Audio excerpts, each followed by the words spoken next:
Unhas recentes declaracións do xerente da área sanitaria de Pontevedra e o Salnés fixeron saltar as alarmas dos socialistas pontevedreses. José Flores suxeriu que non todos os servizos que actualmente están no Hospital Provincial se trasladarán ao novo Montecelo. Recoñecendo xa, antes de inaugurar o Hospital de Montecelo, que pode ser que o Hospital de Montecelo se quede pequeno, supón primeiro manter discriminados a determinados servicios e a determinadas unidades no Hospital Provincial. Discriminados porque é un hospital que tamén desde hai moitos anos que se denuncia que non reúne as condicións sanitarias nin as condicións laborais para poder exercer ali determinadas tarefas sanitarias. Mudaránse ao novo hospital urxencias pediátricas, pediatría, obstetricia, xinecoloxía e neuroloxía. De oncoloxía trasladaránse as consultas, pero a planta de hospitalización continuará no provincial.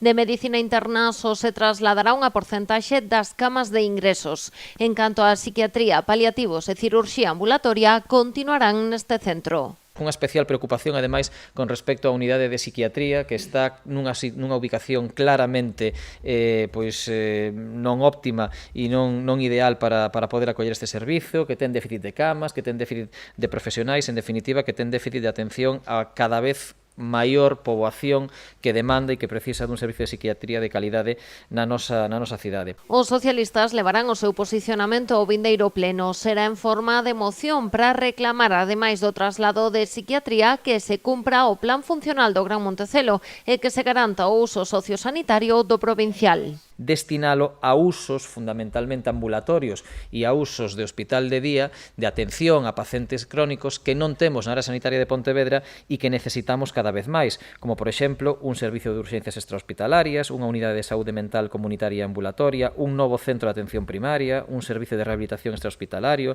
un centro de orientación familiar, integrar dunha vez por todas a unidade de drogodependencias nos Sergas dentro deste hospital provincial, camas para atención de enfermos crónicos. Inclúen na moción de mandar á Xunta de Galicia a construción dunha residencia universitaria en Pontevedra, aínda que non lles gusta a idea plantexada polo Goberno autonómico de empregar o provincial para acoller estas instalacións, temen que a decisión de manter servizos hospitalarios no edificio remate por afastar por completo este proxecto.